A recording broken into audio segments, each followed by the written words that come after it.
నమస్తే రమ్మగారు. నమస్తే జయ. రమ్మగారు జానపద గాథలు చెప్పుకుంటూ ఉన్నాము. ఓకే. చెప్పండండి. రాజుల కథలు చెప్తాం. మణిపుర రాజ్యానికి వీరసేనుడని ఒక రాజుగారు ఉండేవారట. ఆయనకి లేక లేక ఒక కూతురు. కూతురు పుట్టాక రాణిగారు గతించారు. హుహు. ఒకతే పిల్ల. అమ్మాయి పేరు చంద్రముఖిట. చూడ్డానికి నిజంగానే చంద్రముఖిలాగానే చక్కగా ఉండేది. వయసుతో పాటు పిల్లకి అల్లరి అవి బాగా పెరిగినాయి. ఏకపుత్రికలకి ఇవి ఉంటాయి. తల్లి లేదు అందులోను. ఎప్పటికీ వాళ్ళు పెద్దవాళ్ళు అవ్వరు. చిన్నపిల్లలుగానే ఉంటారు. ఆడకాయితనమే ఉంటుంది. తల్లి కూడా లేదు. దాంతో అమ్మాయిది ఆడింది ఆట, పాడింది పాట. తండ్రికి కూతుళ్ళవేవి సాధారణంగా తండ్రులకు తప్పులుగా తోచవు. హ్మ్. అన్నీ నచ్చుతూ ఉంటాయి. అయితే ఈ అమ్మాయి కొంచెం అల్లరిగా, కొంటెగా, చిలిపిగా, వేషాలు మారిగా ఉండేది. ఓ 17, 18 సంవత్సరాల వయసు వచ్చేసరికి ఒంటరిగా చెలికత్తెలతో కలిసి వెళ్ళిపోతూ ఉండటం, అక్కడికి వెళ్ళటం, ఇక్కడికి వెళ్ళటం, అడవికి వెళ్ళటం చేసేది. అయితే ఒకసారి వేటకి వెళ్తామని అడిగారు. రాజుగారు కాస్త ముందు వెనక ఆడాడు కానీ ఇవి ఉన్న చెలికెత్తల్లో గట్టివాళ్ళు ఉన్నారు. వేట అలవాటు ఉన్నవాళ్ళు, వేటగాళ్ల కుమార్తెలు ఇట్లా హ్మ్. ఉండేసరికి పంపించాడు. పంపిస్తే ఏమైంది, అంతా అడవికి పోయారు. పొద్దునుంచి సాయంత్రానికి తిరిగి వచ్చేయాలి. చీకటి పడేసరికల్లా చిలికత్తలంతా తిరిగి వచ్చారు. లబో దిబోమంటూ యువరాణి ఎక్కడికో తప్పిపోయింది, మాకు కనపడలేదు హ్మ్. అని చెప్పి తెగేడ్చుకుంటూ వచ్చారు. చెలికెత్తలు అందరూ. ఆ అమ్మాయి ఒక్కతే మిస్ అయిపోయింది. అయ్యో! అయితే తెల్లవారేసరికల్లా యువరాణి వచ్చేసింది. ఎలా వచ్చిందో ఎవరికీ తెలియదు. హ్మ్. వచ్చింది ఇక లోపల ఉండిపోయింది. తెల్లవారిన తర్వాత చూసుకున్నారు. రా యువరాణి వచ్చేసింది, నేను తెల్లవారుజామునే వచ్చానంది. అప్పటి నుంచి కొంచెం ముభావంగా అయిపోయింది. ఆ తర్వాత ఈ అల్లరి, కొంటెతనము, వేళాకోళాలు, జుట్టు అన్నీ పీకటాలు అన్నీ పోయినాయి. ఏడిపిచ్చేసేదిట అందరినీ, చిలకత్తెల్ని వాళ్ళని. చాలా అల్లరి చేసేది. కొంచెం నిశ్శబ్దంగా, గంభీరంగా అయింది. పిల్ల కొంచెం ఆటపాటలు వెనకబట్టేసరికల్లా రాజుగారికి ఏమైంది, పిల్ల కొంచెం పెరిగింది, మెచ్యూరిటీ వచ్చింది అనుకున్నారు. సాయంత్రం వరకు ఏదో అందరితోటి ఉండేది. చీకటి పడుతూ ఉండగా నేను పడుకుంటా అని వెళ్ళిపోయేది, బయటకు వచ్చేది కాదు. హ్మ్.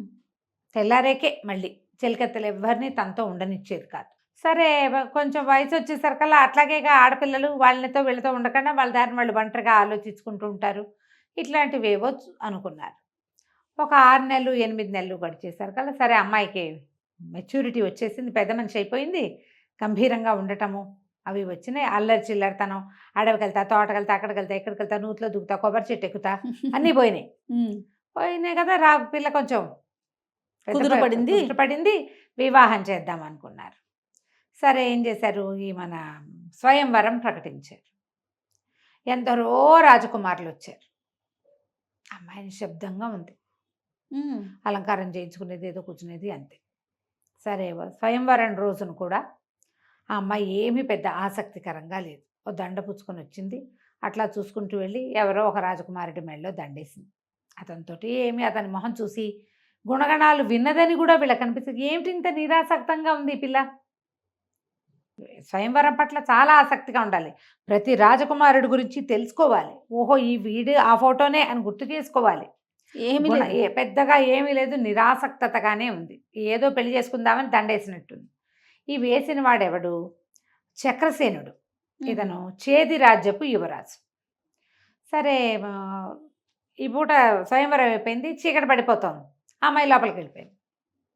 మర్నాడు ఉదయం విద్దు కూడా ఆ అమ్మాయి ఒక అంటి ముట్టంతనంగా కాసేపు కూర్చుని తలకాయ నొస్తుందని లేచి వెళ్ళిపోయింది. ఈ రాజకుమారుల వ్యవహారాలు పక్కపక్కన కూర్చోటాలు అవి ఉండవు కదా, కాస్త అట్ట ఎదురుగుండా కూర్చున్నారు. అమ్మాయి ముసుగు కూడా వేసుకుంది. బాగా కనపడలా, అలంకారాల్లో వాట్లల్లో అతనికి తెలియలే. కానీ ఈమె అద్భుత సౌందర్యవతని చెప్పుకున్నారు బాగా అందరూ. అమ్మాయి చాలా అందగతే, మేము ఒకళ్ళిద్దరం ఫోటోలు చూసాం అన్నారు. అయితే బాగున్నట్టే. ఆకారం, విగ్రహం అది కనపడుతోంది, పర్వాలేదు. మొహము, కవళికలు, నవ్వు, మాట, పలుకు, చిలుకు ఏమీ లేవు. సరే అతనికి కూడా అర్థం కాలే. కానీలే ఏముంది, మన ఇంటికి వస్తుంది కదా అని. అక్కడ ఏమిటి పెళ్ళిళ్ళు, వీళ్ళ పద్ధతి, స్వయంవరం, రాకుమారుడు రాకుమార్తె పక్క పక్కన కూర్చుని పెళ్లి చేసుకోవటాలు లేవు అక్కడ. ఓహో, స్వయంవరమే పెళ్ళి. ఇప్పుడు వివాహపు తంతంతా ఈ చక్రసేనుడి కత్తితోటి ఆయన గారి చంద్రహాసాన్ని తీసి అక్కడ పెట్టి నేను వెళ్ళొస్తానండి అని తన దారిని తను వెళ్ళిపోయాడు. వీళ్ళు ఇక్కడ శాస్త్రోక్తంగా ముహూర్తం పెట్టించి లక్షణంగా కత్తికి బాసికం కట్టించి ఉమ్. వివాహం జరిపించారు అన్ని తంతులు. తర్వాత ఇంకా కాపురానికి పంపేయటమే, అయిపోయింది పెళ్ళి. ఓహో. ఈవిడితో బోల్డ్ అంత గుంపు చెలికత్తెలనిచ్చి చిన్నప్పటి నుంచి అమ్మాయికి సేవ చేసిన దాదులనిచ్చి ప్రయాణం చేయించి చేది రాజ్యానికి పంపారు. ఉమ్. రాజ్యానికి చేరుకుంది రాకుమార్తె. సరే వెళ్ళిన తర్వాత అక్కడ కూడా యథావిధిగా ఏదో కామ్గా ఉంటుంది. ఉదయకాలం అంతా అందరితో ఉంటుంది. రాత్రి అయ్యేసరికి ఆవిడ ఒంటరిగానే ఉంటుంది. సరే ఇంకేముందిలే, ఎలాగో శుభముహూర్తం పెట్టిస్తామని ప్రథమ సమాగమం కోసం ఒక పెద్ద అంతఃపురం అలంకారం చేసి రాకుమార్తెను అందులో సాయంకాలమే ప్రవేశపెట్టారు. ఆవిడ అక్కడే ఉంది. చీకటి పడేసరికి రాజకుమారుడు వచ్చాడు. వచ్చేసరికల్లా లోపల అతను చాలా అందగత్తె అని వినున్నాడు. పెళ్ళి ఒక 2-3 నెలలైంది. ఇప్పుడే వచ్చింది. ఆ సౌందర్యం చూడాలని ఇతను ఏం చేశాడు, దీపాలు అవి పెంచి కాస్త బాగా వెలిగేలాగా చేసి దీపం పుచ్చుకొని లోపల గదిలోకి వెళ్ళాడు. వెళ్తే అక్కడ రాకుమార్తె కనిపించలా. అంతా వెతికాడు, అర్థం కాలే. ఏమైంది రాకుమార్తెది ఏదంటే లోపలే ఉంది అన్నారు. 2-3 ఉన్నారు. ఇంతకుముందు ఇట్లా బయటికి వెళ్ళినట్టు కనపడిందండి అన్నారు. మాయమైపోయింది. ఇదేమిటి ఇట్లా మాయమైపోయింది? ఈవిడికి ఒక క్లోజ్ చెలికత్తుంది మాలతి. కొంచెం నిశ్శబ్దంగా ఉంటుంది కానీ పెళ్ళిట చెప్పకుండా వెళ్ళే రకం అమ్మాయి కాదండి. కాస్త కామ్గా ఉంది. ఇదివరకు అల్లరి చిల్లరగా ఉండేది, ఇప్పుడు చిలిపితనం తగ్గింది. బాగా పెద్ద తరహాగా ప్రవర్తిస్తూ అసలు నాకు తెలియకుండా అంతఃపురం అడుగు దాటు బయట పెట్టదు. పైగా మా ఊళ్ళో అయితే అన్నీ తెలుసు, మీ ఊళ్ళో మా పిల్లకేం తెలుసు? రాకుమార్తెకి ఏం తెలియదు కదా ఇక్కడ. ఎట్లా మాయమైంది అర్థం కాల. రాజు రాణి ఆశ్చర్యపోయారు. చిలికత్తలంతా లబలబలాడిపోతున్నారు. ఏం చెయ్యాలో తెలియలా. తండ్రికి ఏం చెప్పాలి? ఈ పిల్ల ఏమైపోయింది? మొదటి రాత్రి నాడు మిస్ అయిపోవటం ఏమిటి? వాళ్ళు గింజుకుంటున్నారు. వాళ్ళలో వాళ్ళు ఏం చెయ్యాలో తెలీదు. పరిమితమైన సైన్యమే వచ్చింది ఆవిడతోటి. వాళ్ళంతా ఏదో కుర్రాళ్ళు కానీ ఇట్లా కొత్త రాజ్యంలో అటు ఇటు వెతకగలిగే సత్తా ఉన్న వాళ్ళు కాదు. ఈ చక్రసేనుడికి నేనే వెళ్ళి వెతుకుతాన్ని ఓ గుర్రం వేసుకుని వెళ్ళాడు. అంతఃపురం చుట్టుపక్కలంతా చూశాడు. కోట దాటి అట్లా అడవి వైపుకు వెళ్తుంటే ఒక ముసలమ్మ కనపడింది ఆయనకి. అవ్వ, ఒక రాజకుమార్తెని ఏమన్నా చూసావా? ఇట్లా మేలు ముసుకేసుకుంది, పువ్వులు జడి వేసింది అని అడిగితే, ఇటువైపు ఎవరో వెళ్ళారు చాలాసేపటి క్రితం, నేను చూడలేదు, నన్ను ఎక్కించుకో, నేను చూస్తాను, ఇద్దరం కలిసి వెతుకుతాం. గుర్రం ఎక్కించుకున్నాడు ఆ ముసలమ్మని. ఇద్దరు కలిసి బోల్డంత దూరం వెళ్ళారు. వెళ్ళిన తర్వాత ఇంకా అయిపోయింది, నా పని ఆయన పడుకుంటాను నేను. ఈయన కూడా కాసేపు పడుకుందాం అనుకున్నాడు. సరే ఏదో చెట్టు కింద ఆపాడు. చెట్టు కింద ఆ ముసలమ్మ చెట్టు కింద పడుకుంది, ఇతను చెట్టు కింద పడుకుంది. తెల్లారి లేస్తే ఆ ముసలమ్మ తనకి కనపడలే. ఎప్పుడో లేచి వెళ్ళిపోయి ఉంటుంది. సరే ఇతను తన ఊరు నుంచి బాగా దూరం వచ్చేసానని తెలిసింది చక్రసేనుడికి. కొద్దిగా ముందుకెళ్తే ఏవద్దో ఒక గుడిసె లాంటిది ఉండి అక్కడ ఒక అమ్మాయి కనపడింది. ఈయనకి చక్కగా ఉంది లక్షణంగా. ఆ అమ్మాయి కనపడితే ఆ అమ్మాయిని అడిగాడు, ఒక ముసలమ్మ వచ్చిందా, రాత్రి నాతో పాటు వచ్చిందంటే, అవ్వ మా అవ్వే కావచ్చు, ఊళ్ళోకి వెళ్ళింది ఏవో తేవడానికి అన్నది. నువ్వెవరు ఏమిటన్నాడు. నా పేరు చెంప అని చెప్పింది. ఈ అబ్బాయి నేను సాయంకాలం తన ఉద్దేశం ఏంటి, భార్యతో సరదాగా గడుపుదాం, రాత్రంతా వెతుకులాటలోనే ఉన్నాడు. ఈ అమ్మాయిని చూసి మోహపడ్డాడు. చాలాసేపు కబుర్లు చెప్పుకున్నాడు అక్కడే కూర్చొని. అమ్మాయి ఏం చేసింది, తినడానికి ఏవో 2 కాయలు పట్టుకొచ్చి ఇచ్చింది. నేను ఇక్కడే ఉంటాను, అప్పుడప్పుడు రమ్మంది.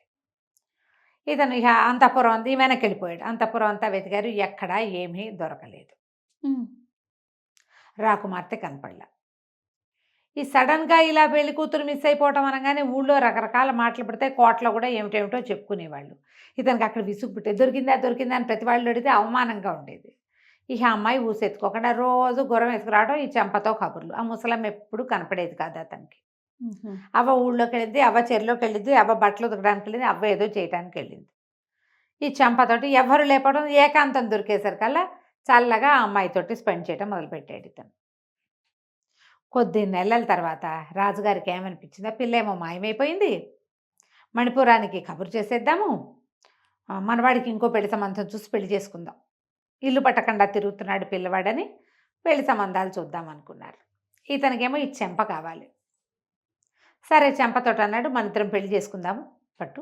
మన అమ్మ నాన్న చెప్తాంటే వద్దు, మనం ఎలాగూ గాంధర్వేదిని వివాహం చేసుకున్నాం, నాకేమో నెల తప్పింది, ఇప్పుడు వద్దు, మెల్లిగా చెప్తూ కానీ అని చెప్పింది. మెల్లిగా ఈ చెంపకి నెలలు ఎక్కుతున్నాయి. ఈ మణిపురం నుంచి వచ్చిన ఈ రాజకుమార్తె చంద్రముఖి తాలూకు చెలికత్తెలంతా ఇక్కడే ఉండిపోయారు. ఎవరిని పంపల వెనక్కి. ఏం చేస్తారు, సమాధానం చెప్పాలి కదా, అక్కడికి వెళ్ళి ఉండిపోయారు. ఈ అమ్మాయికి నెలలు ఎక్కగా ఒక రోజు అన్నాడు, నువ్వు నాతో వచ్చేసేయి, రాజభవనానికి వెళ్ళిపోదాం, ఒంటరిగా పురుడు ఎట్లా పోసుకుంటావు, మీ అవ్వ ఒక్కతే నిన్ను పురుడు పోయలేదు, నీ వల్ల అవ్వదు అంటే, కాదు ఆవిడ ససేమిరా అమ్మాయి ఒప్పుకోలే, వద్దు తన 2 నెలలతోటి రాజమందిరానికి వస్తే నన్నేమనుకుంటారు, ఏం వద్దు, సంతానం కలిగాక తీసుకెళ్తూ కానీ చెప్పి ఇట ఏం చెప్పకుండా ఒక రోజున గర్భవతిని 2 నెలలతో ఉన్నదాన్ని తీసుకెళ్తే అవమానంగా ఉంటుంది, ఏం వద్దు, నాకు సహాయం అక్కర్లా, మా అవ్వే నాకు చాలు, ఏం పర్వాలేదని ధైర్యం చెప్పింది. ఈ అబ్బాయి ఇంటికి వెళ్ళాడు. ఆ రోజు లేదు, మర్నాడు ఏదో ఇంట్లో రాజకార్యం ఉండి ఆగాడు. ఆ రాత్రి అతనికి ఒక రకమైన భయం వేసింది. ఇవాళ కనేస్తుందేమో చెంప, సహాయం లేకుండా ఆ అడవిలో ఏమవుతుందోనని ఏం చేశాడు, చంద్రముఖి చెలికత్తెల్లో మాలతి ఉంది కదా, మాలతి నువ్వు నాతోటిరా, ఒకరికి సహాయం చేయాలని ఆ మాలతిని గుర్రం ఎక్కించి తీసుకొచ్చాడు. తీసుకొచ్చేసరికల్లా ఆ గుడిసె దాకా వెళ్ళేసరికి, చెంప ఎక్కడ ఉంటుందో అక్కడ గుడిసె దాకా వెళ్ళేసరికి లోపల నుంచి ప్రసవ వేదన పడుతున్నట్టుగా మూలుగులు వినపడంగానే ఇతను అన్నాడు, బయటగా నుంచుని, మాలతి నువ్వు లోపలికి వెళ్ళి సహాయం చేయమ్మా అన్నాడు. ఆ మాలతి లోపలికి వెళ్ళి కేవ్వమని పెద్ద కేకేసి, ఇతను హడిలిపోయి ఏమిట్రా అని లోపలికి పరిగెత్తుకెళ్ళి చూస్తే ఇంకేముంది, అక్కడ నిప్పులు పడుతోంది, చెంప కాదు ముసలమ్మ. ఏ అవ్వనైతే మొదట ఇతను చూశాడో ఆ ముసలమ్మ, సంవత్సరం నుంచి ఆవిడ కోసం చూస్తున్నాడు, ఎప్పుడు కనపడని ముసలమ్మ అక్కడ నిప్పులు పడుతుంది. ఇక కళ్ళు తిరిగిపోయినాయి అతనికి. అయ్యో అవ్వా, ఏమిటి నీకు ఈ గతి, చంపేది అన్నాడు. నువ్వు బయటికి వెళ్ళు, తర్వాత చెప్తాను అని చెప్పింది. బయటికి వెళ్ళిపోయాడు. ఇంతలో ఒక 5 నిమిషాలు 10 నిమిషాలు గట్టి నొప్పులు వచ్చి ఆవిడకి ప్రసవం అయిపోయి ఆ ముసలమ్మకి మగ పిల్లవాడు బయటపడ్డాడు. పిల్లవాడు బయటపడేసరికల్లా ఈ ముసలి రూపంలో ఉన్న ముసలావిడ చెంపగా మారిపోయింది, చెంపే అయిపోయింది. మాలతి తెల్లబోయింది. చంద్రముఖి నువ్వా అని కేకలు పెట్టేసరికి మళ్ళీ లోపలికి వచ్చాడు.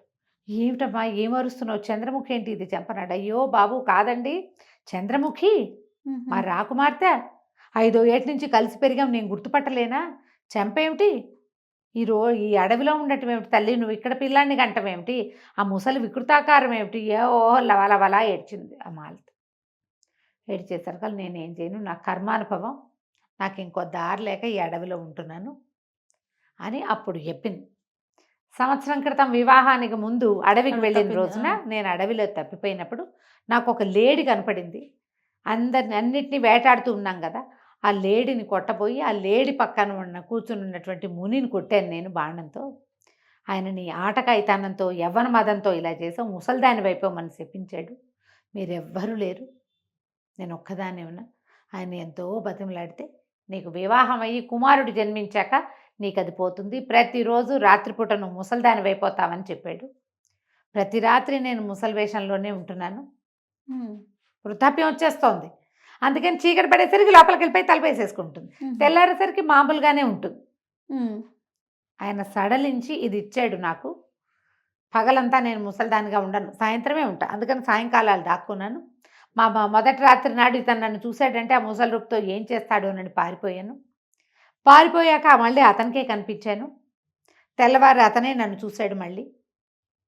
సరే ఎలాగూ నా భర్తే కదా అని అతనితో కాపురం చేసి, ఎలాగూ ఒక కుమార్తెతో ఒక సంతానం పుట్టాక నాకు ఈ శాప విమోచనం అవుతుంది, అప్పుడే చెప్పచ్చని చెప్పకుండా ఊరుకున్నాను. బాగుంది. నిర్ఘాంతపోయాడు చక్రసేనుడు. సరే ఆ చంటి బిడ్డని ఎత్తుకుని మాలతి ఆ అమ్మాయిని మోసుకుంటూ ఇంటికి తీసుకుపోయాడు. రాజ్యానికి తీసుకెళ్ళి తండ్రికి జరిగిందంతా చెప్పాడు. మరి వారసుడు కూడా వచ్చేసాడు, అప్పుడే పెళ్ళయింది, ఇంకో పెళ్లి సంబంధాలు చూద్దాం అనుకుంటుంటే ఆ తర్వాత అన్నీ నార్మల్ అయిపోయినాయి కథ కంచికి మనం ఇంటికి. బాగుందండి, విచిత్ర ఘటన, చాలా బాగుంది. నమస్తే. నమస్తే. సుమన్ టీవీలో మీ పర్సనల్ అండ్ బిజినెస్ ప్రమోషన్స్ కోసం కింది నెంబర్కి కాంటాక్ట్ చేయండి.